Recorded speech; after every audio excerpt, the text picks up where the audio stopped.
இந்த வரலாற்று சிறப்புமிக்க செயல் வீரர் கூட்டத்திற்கு வருகை புரிந்து தலைமையேற்று இந்த கூட்டத்தை நடத்தி கொண்டிருக்கும் நம்முடைய தமிழக வெற்றி கழகத்தின் தலைவர் அண்ணன் விஜய் அவர்களே, மற்றும் இங்கே மேடையில் இருக்கும் அனைத்து மாநில நிர்வாகிகள், மாவட்ட செயலாளர்கள் மற்றும் இங்கே வருகை புரிந்திருக்கும் ஒரு கட்சியின் ஆணிவேராக இருக்கும் ஒன்றியம், நகர, பேரூர் மற்றும் அனைத்து நிர்வாகிகளுக்கும் என்னுடைய முதற்கண் வணக்கத்தை தெரிவித்துக் கொள்கிறேன்.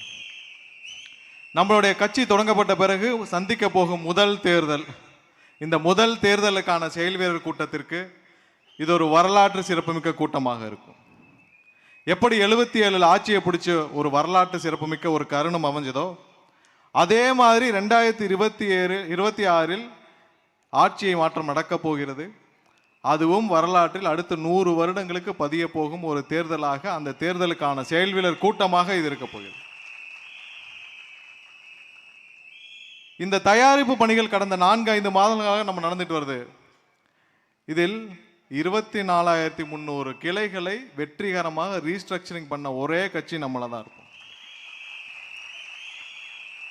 ஏன்னா அந்த ஒரு வருடத்தில் பல கட்டங்களில் பொதுச் செயலாளர் மற்றும் இங்க இருக்க மாவட்ட செயலாளர் அனைவரும் உங்க எல்லாருக்கும் தெரியும், கட்சியோடைய கிளை கழகத்தை பிரித்து ரீஸ்ட்ரக்சரிங் பண்ற பணிகள்ல மிகவும் கடினமான பணிகள்ல 3 மாதங்களில் வெற்றிகரமாக முடிச்ச ஒரே கட்சி நம்ம தான்.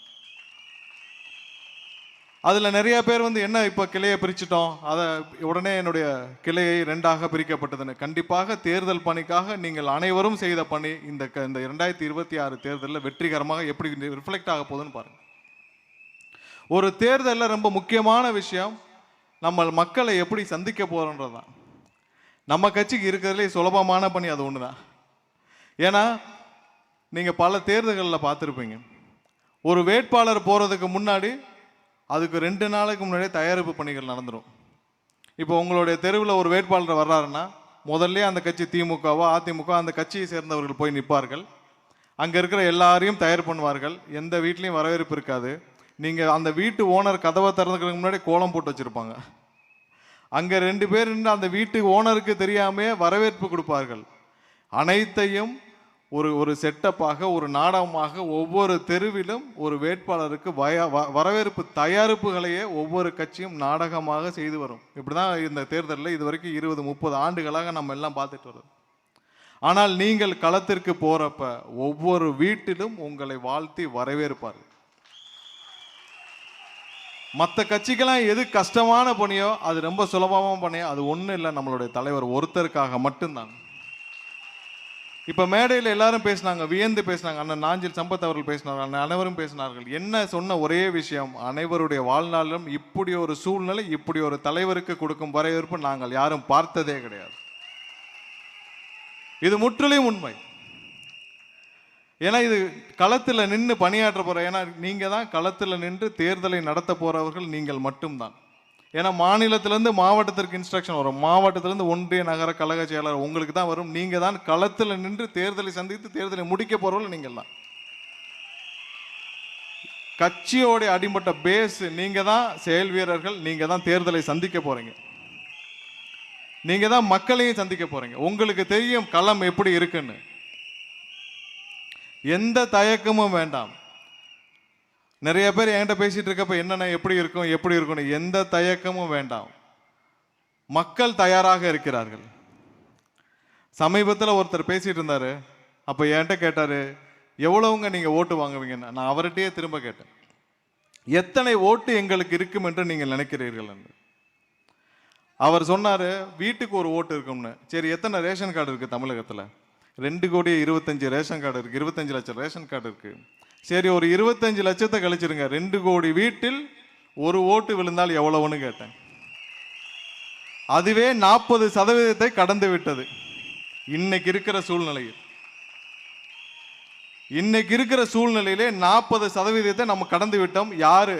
எதிர்கட்சியை சார்ந்த ஒரு நபர், திமுகவை சார்ந்த ஒரு நபர், அவர் திமுகவுக்கு வேலை செய்யும் ஒரு நபர் தற்செயலாக ஏர்போர்ட்ல பார்த்தப்ப கேட்ட கேள்வி. ரியாலிட்டி தெரியாம எதிர்கட்சிகள் இருக்கிறார்கள், மற்ற கட்சிகள் இருக்கிறார். ஆனா உங்களுக்கு தெரியும் உண்மை என்னவென்று. ஒவ்வொரு வீட்டிலும் எவ்வளவு கஷ்டப்படுறாங்க, முக்கியமாக பெண்கள் கடந்து வர பாதைகள் ஒவ்வொரு வீட்டிலும் எவ்வளவு கஷ்டப்படுறாங்கன்னு உங்களுக்கு தெரியும். முக்கியமா ஒவ்வொரு இல்லத்திலும் முன்னாடிலாம் ஸ்கூலில் பசங்க படிக்க போனாங்கன்னா படித்து முடிச்சுட்டு அவன் எப்போ காலேஜில் போவான், வேலையை முடிப்பான், அவனுக்கு எப்போ வேலைக்கு வாங்கி கொடுக்குன்னு இருப்பாங்க. ஆனால் இன்று 5வது மேலே படிக்கிற பசங்களை பார்த்து பயப்படும் பெற்றோர். ஏனால் போதை பழக்கம். சமீபத்தில் ஒரு அரசு பள்ளிக்கு, நீங்களும் உங்களுடைய பகுதியில் இருக்கிற அரசு பள்ளிகளில் இல்லை மற்ற பள்ளிகளில் இருக்கிற ஒரு ரெஸ்ட் ரூமில் போய் பாருங்க. எல்லா இடத்துலையும் மேலே ஒரு சின்னதாக ஒட்டி இருக்கு. என்னன்னு கேட்டால் அதாங்க கூலிப்புங்கிறாங்க. அது என்னதுங்க கூலிப்புனா, இது ஒரு குட்கால ஒரு வகையாம். திரு ஸ்டாலின் அவர்கள் எதிர்க்கட்சி தலைவராக இருந்த பொழுது இதே குட்காவை கொண்டு சட்டசபையில் போய் அப்போது பேசியவர் இந்த 5 வருடமா குட்காவை ஒரு நொடி கூட கட்டுப்படுத்தவில்லை. ஆனால் இன்று பள்ளிகள் வரை குட்காக்கள் புழக்கத்தில் அதிகமாக இருக்குது. அப்போ பெற்றோருக்கு, ஒரு பெண்களுக்கு, வீட்டில் இருக்கவங்களுக்கு எவ்வளோ கஷ்டமாக இருக்கும். ஒவ்வொரு நாளும் பசங்களை வெளியில் அனுப்பிட்டு போகிறோம், அவன் எப்படி வருவான்னு தெரியாமல் பயந்து கொண்டிருக்கும் பெண்களுக்கு மத்தியில் இன்று ஆட்சி மாற்றம் ஏன் வர வேண்டும் என்பதில் அனைவரும், அனைத்து தரப்பு மக்களும் தெளிவாக இருக்கிறால் என்னென்ன அவங்களுக்கு தேவைன்னு சொல். முக்கியமா பெண்களுக்கு பாதுகாப்பும் தேவை, அவர்களுக்கு தேவையான வாழ்வாதாரமும் தேவை. எதனாலன்னா, நடுத்தர வர்க்க ஏழை எளிய பெண்களுக்கு மிகப்பெரிய அளவில் வாழ்வாதாரங்களை கொடுத்துட்டு இருந்தது அரசு நிறுவனங்களில் கேட்கும் வேலைகள் தான். கடந்த 5 வருஷத்துல எத்தனை ஆசிரியர் பணியிடங்கள் நிரப்பப்பட்டிருக்கு. இவர்கள் வர்றப்ப 20,000 ஆசிரியர் பணியிடங்கள் காலியாக இருந்துச்சு. இப்போ வரைக்கும் எதுவுமே நிரப்பலை. இப்போ கடைசியாக 2,000 பேர்கிட்ட வேலை வாய்ப்புகள் கொடுத்துக்கப்பட்டிருக்கு. நாம் இருந்த ஒரு 10 வருஷம் 15 வருஷத்துக்கு முன்னாடிலாம் பார்த்தீங்கன்னா வீட்டுக்கு ஒரு ஆசிரியராக இருப்பார், இல்லை என்றால் வேறு ஏதாவது செவிலியர்களாக இருப்பால். பெண்களுக்கு அனைவருக்கும் ஏதாவது ஒரு வேலை, அரசு வேலைகள் கொடுக்கப்பட்டிருக்கும். வேற என்ன வாழ்வாதாரங்கள், அவர்களுக்கு வாழ்வை மேம்படுத்த வேற என்ன வாழ்வாதாரங்கள் இருக்கும்? ஒன்றுமில்லை. சுகாதார பணியாளர்கள் சென்னையில் கிட்டத்தட்ட 1000கணக்கானோர் அவங்களுடைய குடும்பத்தை காப்பாற்றிய சுகாதார பணியாளர்கள். அந்த பெண்களை எல்லாம் கிட்டத்தட்ட 15 வருஷம் 20 வருடம் அவர்களுடைய உழைப்பை மொத்தமாக உறிஞ்சிவிட்டு இன்று அவர்களை தூக்கி வெளியே அனுப்பி ஒரு தனியார் கம்பெனி கொடுத்துட்டாங்க. ஒன்றும் இல்லை, நீங்கள் வேஸ்ட் மேனேஜ்மெண்ட்டை தனியாருக்கு கொடுங்க. இங்கே இருக்கிற பணியாளர்கள் நம்ம பணியாளர்கள் தானே, அவங்க நமக்காக தானே 10-15 வருஷமாக வேலை பார்த்து அவங்களுடைய மொத்த உழைப்பையும் கொடுத்தார்கள். அவர்களை தூக்கி வெளியே போட வேண்டிய அவசியம் என்ன? வேஸ்ட் மேனேஜ்மெண்ட் நீங்கள் கொடுங்க. திடப்பொருளை நீங்கள் வேஸ்ட் மேனேஜ்மெண்ட்டை நீங்கள் பிரித்து மேனேஜ் பண்ணுறதுக்கு தனியாருக்கு கொடுங்க. நீங்கள் ஏன் வேலை பார்த்த வேலையாட்களை வெளியே கொடுங்க. அப்போ அவங்க ஒரு தனியார் கம்பெனி வந்தால் அவர் என்ன செய்வார்கள்? அவர்கள் வேலை மாநிலத்திலேருந்து வேறு இடத்துலேருந்து ஒரு சீப்பான லேபரை கொண்டு வந்து கம்மியான செலவுக்கு கம்மியான ஒரு வேலை வாய்ப்புக்கு கொண்டு வந்து இங்கே இருக்கிற பணியாளர் ரீப்ளேஸ் பண்ணுவாங்க. இதுதான் நீங்கள் கொண்டு வந்து கொடுக்க வேண்டிய முதலீடுகளா? வெளிநாட்டிலேருந்து லட்சக்கணக்கான கோடி முதலீடுன்னு சொல்லி ஒரு வேலைவாய்ப்பும் கொடுக்கவில்லை. இங்கே சாதாரணமாக மக்களுக்கு கொடுத்துட்டு இருந்த எந்த வேலைவாய்ப்புகளும் கொடுக்கவும் இல்லை. நம்மகிட்ட பொதுவாக நீங்கள் எல்லாம் கலத்துட்டு போகிறப்ப நீங்கள் பொதுவாக நம்மகிட்ட எல்லாம் பேசுகிறது எந்த விதத்திலும் நீங்கள் எதுலேயும் இந்த உங்கள் கட்சியில் நீங்கள் எப்படி சீனியர்ஸை வச்சு எப்படி மேனேஜ் பண்ண போகிறீங்க, எப்படி சீனியர்ஸ் இல்லையே நீங்கள் என்ன பண்ண போகிறீங்கன்னு. நண்பர்களே, நீங்கள் எதுக்கும் கவலையே பட வேண்டாம். நம்ம கட்சியில் நீங்கள் எல்லாம் பொதுமக்களை சந்திக்கும் பொழுது ஒரே ஒரு உதாரணம் சொல்லிக் கொள்கிறோம். இன்னைக்கு இருக்கிற திமுகவில் ஒரு பெரிய சீனியர் யாராவது சொன்னீங்கன்னா ஒருத்தரை சொல்லிக்கலாம். திரு கே நேரு இருக்கிறாரு. அவருடைய 89லேருந்து அவர் எம்எல்ஏவாக இருக்கார் நினைக்கிறேன். 81லேருந்து 5 தடவை எம்எல்ஏ, 4 முறை தோற்றிருக்கிறார். மொத்தம் 9 தேர்தலை சந்திருக்கிறார். அந்த 9 தேர்தலை சந்தித்த ஒரு கே நேரு அவர்கள், அவருடைய அனுபவம் பார்த்தீங்கன்னா கிட்டத்தட்ட 30 வருடத்துக்கு மேலே 35 வருட அரசியல் அனுபவம். அவர் சட்டமன்ற உறுப்பினராகவும் இருக்கிறார். அவ்வளோ பெரிய சீனியர் அவருடைய மொத்த அனுபவத்தையும் எதில் பயன்படுத்தினார் என்றால் மக்கள் நலனிலாம் இல்லை. அவருடைய மொத்த குடும்ப சொத்தையும் வளர்த்திருக்கிறார். அடுத்து இப்போ இந்த 3 மாதமா 4 மாதம் இடியிலேருந்து 3 லெட்டர் வருதுன்னு நீங்கள் பத்திரிகையெல்லாம் பார்த்துருப்பீங்க.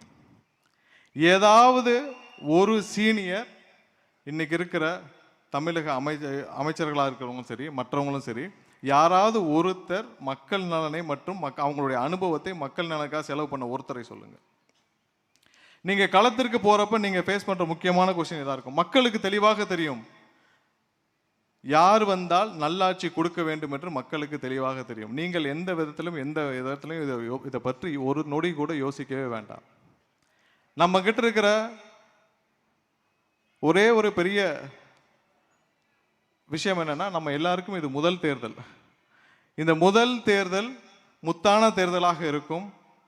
ஒரு நல்லவர் அரசியலுக்கு வர வேண்டும் என்பது நம்ம எல்லாருக்கும், ஒரு பொதுமக்கள் அனைவருக்கும் ஒரு இந்த ஒரு 30 ஆண்டுகளாக எல்லாருக்கும் ஒரு தேவையான ஒன்றாக இருக்கிறது. கரூர் சம்பவத்தை எப்போ நம்மளுடைய தலைவர் தவித்த தவிப்பு நாங்கள் யாரும் அதை மறக்கவே முடியாது. ஒரு நல்லவர் அரசியலுக்கு வந்திருக்கிறார், ஒரு நல்லவர் கட்சியை ஆரம்பித்திருக்கிறார். அந்த நல்லவரை மக்கள் ஏற்றுக்கொண்டு விட்டார்கள். இந்த 26 தேர்தல் மட்டும்தான் காத்திருக்கிறது. நான் இப்போ சொன்ன மாதிரி 40% இல்லை, அதற்கு மேலும் நமக்கு வாக்குகள் அதிகமாக வரும். இந்த 2026 ஒரு அரசு, இது இந்தியாவிற்கு ஒரு முன்னுதாரணமான ஒரு அரசாக அமையும். இந்தியாவிற்கே முன்னுதாரணமான ஒரு அரசாக அமையும். யாரை எந்த துறையில் உட்கார வைத்தால், எந்த துறையில் யார் அமைச்சராக இருந்தால் அந்த மக்களுக்கு அந்த துறைக்கு நல்லது செய்வார் என்பதை தலைவர் தேர்ந்தெடுப்பார். ஒவ்வொரு நாளும் எங்களை எப்படி மானிட்டர் பண்ணிட்டு இருக்கிறாரோ அதே மாதிரி ஒவ்வொரு துறையும் மானிட்டர் பண்ணுவார். 2026 மாற்றத்திற்கு மக்கள் தயாராகி விட்டார்கள். தைரியமாக போய் வேலை செய்யுங்க. 2026 நம்மளான ஆட்சி. இந்த விசில் இப்போ இல்லை, கடைசி வரைக்கும் பறக்கும். வாழ்த்துக்கள். அனைவருக்கும் நன்றி தெரிவித்து வாய்ப்புக்கு நன்றி கூறி விடைபெறுகிறேன். நன்றி, வணக்கம்.